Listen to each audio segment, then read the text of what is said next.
Okay, so magandang hapon mga kabayan. So, narito na kami ngayon sa afternoon session ng aming ginagawang career day 2024.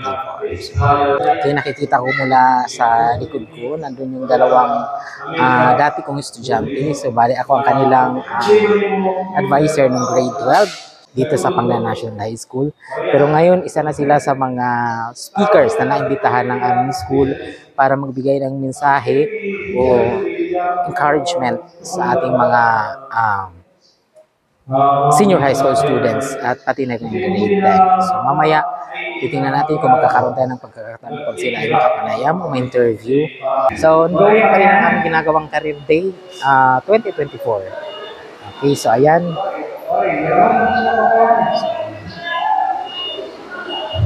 So nagbibigay pa rin ng words o encouragement. So, nagbibigay pa rin ng words of encouragement ang ating mga speakers para magkaroon ng guide ang ating mga mag-aaral sa kung ano ang kanilang tatahakin after high school. So, para magkaroon sila ng technical skills, problem solving abilities, tapos communication skills. Technical skills, magiging mo ang sarili yung mga Facebook, magiging mo ang sarili yung Instagram, magiging mo ang sarili na TikTok. Yeah, tapos pinagalitin ng hardware fluency. Ang mga grade 10, grade 11, so the rest mga lower years na. So, kung pa yan makaka-decide na ako kung ano yung pag-rest kuha ako ng kurso. Pag-college. So, ang mga grade 12, yung mga undecided pa, na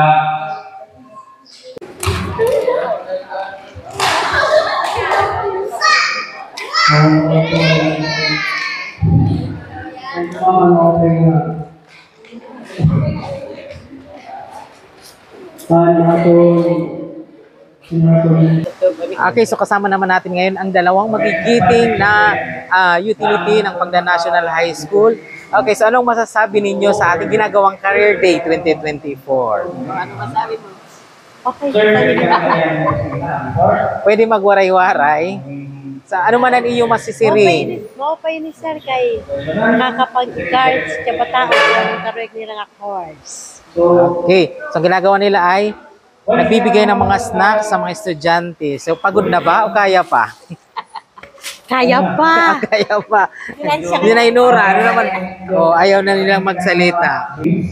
So ang gagawin natin, ikakausapin natin ang ilang mga guro kung ano ba ang kanilang pananaw sa ginaganap natin ay Career Day 2020. So kasama natin ngayon ang isa sa mga Filipino teachers ng Pangasinan National High School, Sir Neil B. Tomas.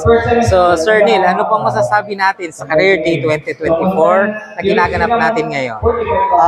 Masasabi ko ngayon ay napakaganda nito kasi yung mga bata natin mula grade 10 hanggang grade 11, grade 12, nag-guide sila at nakakapag-decide na sila ngayon pa lang kung ano yung kurso na gusto nilang kunin. Sabi nga sana, nabasa ko kanina, 10 years from now, ano na sila ngayon. Kumbaga, ngayon pa lang makakapag-decide na sila para hindi sila may struggle kung papasok sila sa kolehiyo. Kaya napakaganda itong career din natin. Solid siya. Okay, so maraming salamat Sir Neil. Welcome. Thank you. So Ma'am Lubina, ano lang masasabi mo ngayon? It's quite tiring. But you know, mas magiging successful sana ito kung maraming students ang nag-attend ng event. Kasi para talaga sa kanito. So, yung mga speakers are magagaling. And nag-impart talaga sila ng mga knowledge. Maganda ang discussion kasi specific, brief, and direct to the point. So, sana next year, next career day, mas madami pang students na mag-attend. Yun lang. Thank you. Thank you, Ma'am May Ann Panustan. Mary Ann Panustan. Nag-iba. Okay, Mary Ann Panustan. Ang aming guidance designate ng Pangasinan National High School. So, anong masasabi niyo sa career day? So, anong masasabi niyo sa career day 2024? Maganda siya, maganda. Okay, so magkakaroon muna ng information number ang mga selected grade 10 students.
Okay, sa ayong mga kababayan, tuloy-tuloy pa rin ang ating ginagawang Career Day 2024. So, tuloy-tuloy pa rin ang ating program sa hapon ito. So, ang gagawin naman natin ngayon ay susubukan natin kausapin ang mga naging speakers natin para sa hapon. So, kasamahan niyo ako at kausapin natin sila. Baka mabigyan tayo ng pagkakataong ma-interview sila kahit sa daling panahon lang. Halika, samahan niyo ako. Okay.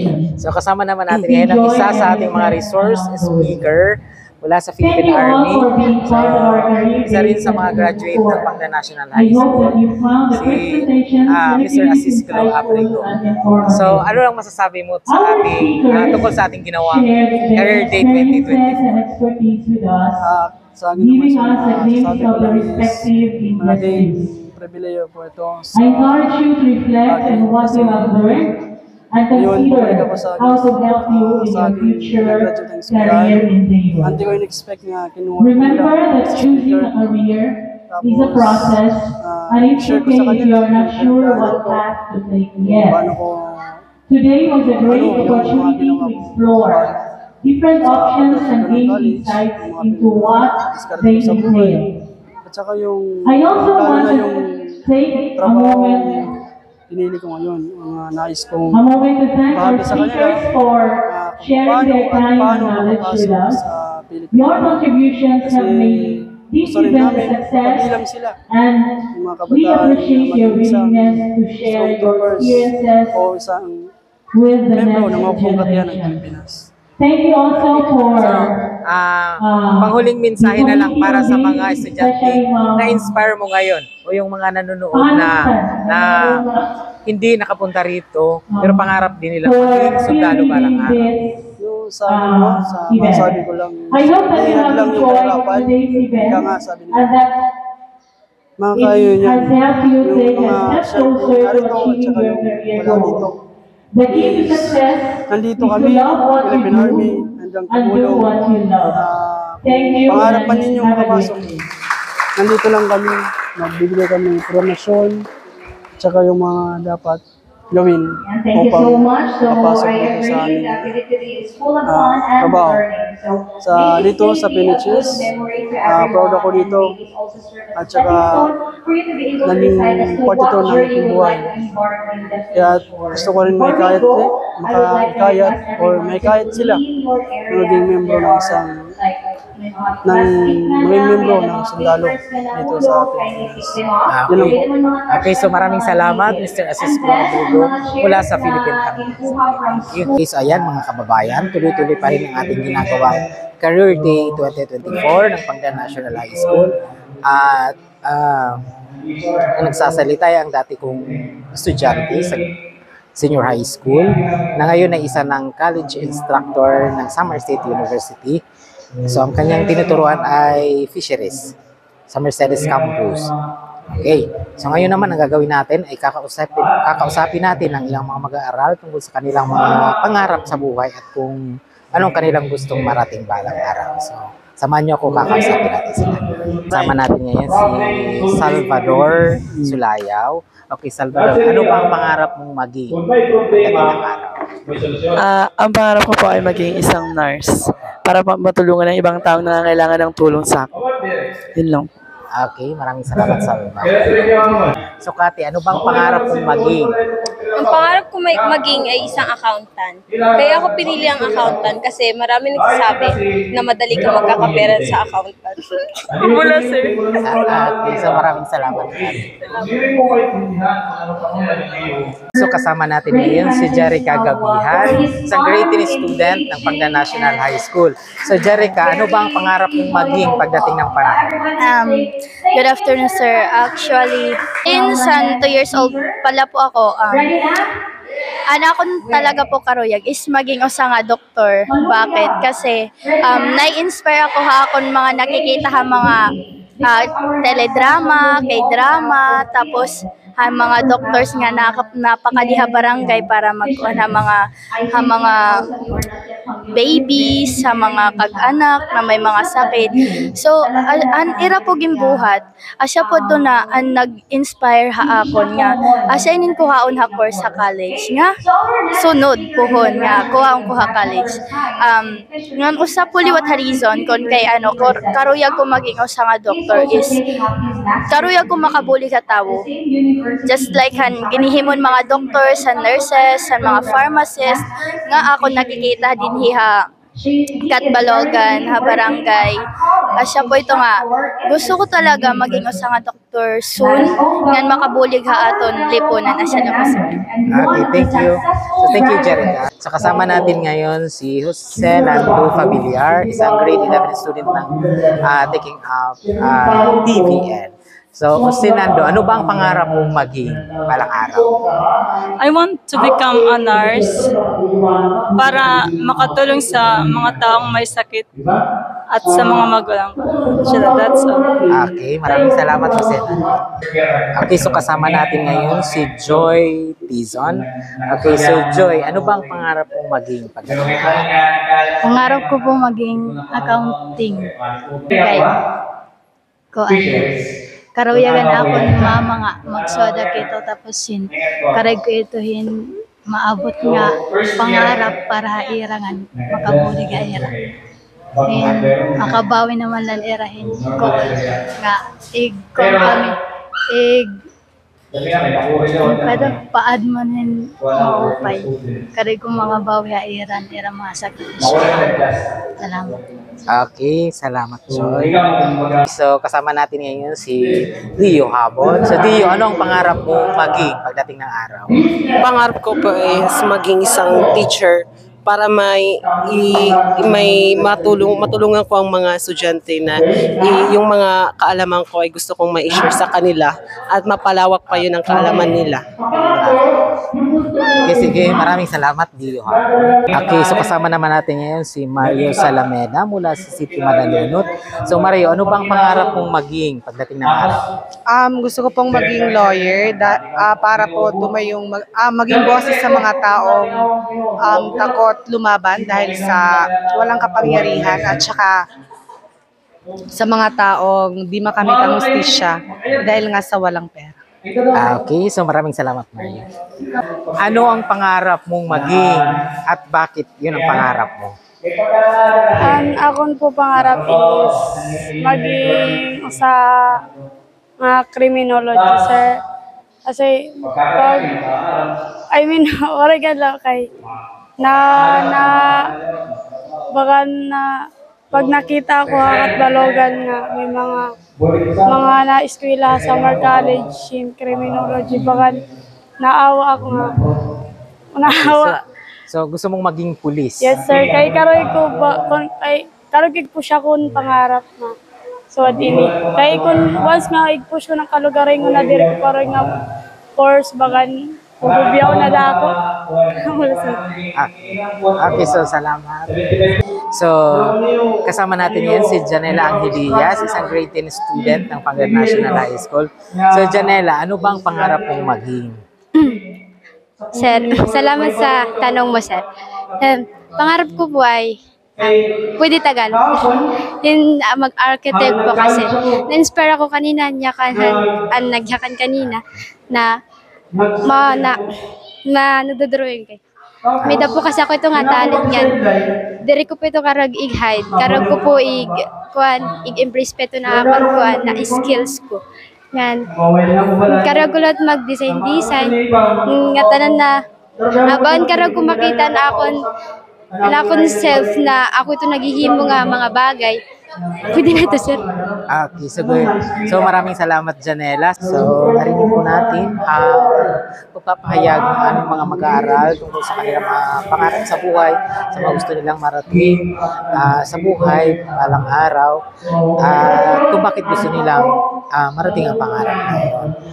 Subalit, ang isang malaking hadlang ay, sabi nga nila, maaaring ang kanilang pangarap ay manatiling pangarap na lamang dahil sa kahirapan. So yun ang nagiging problema ng mga mag-aaral mula sa mga barangay dito sa Catbalogan City dahil gusto nilang makapagtapos ng pag-aaral. Ang hadlang lamang ay mahirap ang kanilang pamilya at ayon sa kanila, mahirap gustusan ang pag-aaral dahil ang kinikita ng kanilang pamilya ay sapat lamang sa pang-araw-araw na gastusin at pagkain ng kanilang mga pamilya. So parang isasantabi ang kanilang mga pangarap dahil kailangan nilang tumulong sa kanilang pamilya at maghanap ng trabaho para gumaan kahit paano ang buhay ng kanilang pamilya. So ayan po mga kababayan, bilang isang guro, ako po ay humingi ng suporta kung sino man sa ating mga manunod ang may magandang kalooban na gustong tumulong sa aming mga mag-aaral para sa kanilang pag-aaral. Sana po ay matulungan natin sila na matupad ang kanilang mga pangarap. Dahil marami po kami mag-aaral dito sa Pangan National High School, Catbalogan City na nagmula sa mga mahihirap na pamilya at walang kakayahang pag-aralin sila ng kanilang mga magulang sa kolehiyo. So, meron silang mga pangarap na gustong matupad na maaaring hanggang pangarap na lamang. Ngunit sa tulong po ninyo, mga kababayan, mga viewers namin, sa tulong po ninyo ay maaari natin silang matulungan na matupad ang kanilang mga pangarap. So kung gusto po ninyong tumulong sa isa sa mga mag-aaral namin, pwede po kayong mag-direct message sa akin kahit dito sa YouTube channel ko o pwede rin naman sa aking Facebook account. I-message nyo po ako sa Messenger na ilalagay ko na lang sa babang aking account. So mga kabayan, ngayon pa lamang po ay lubos na ako nagpapasalamat sa mga magpapaabot ng tulong para sa aming mga mahihirap na mag-aaral. So yun lamang po. So maraming salamat mga kababayan.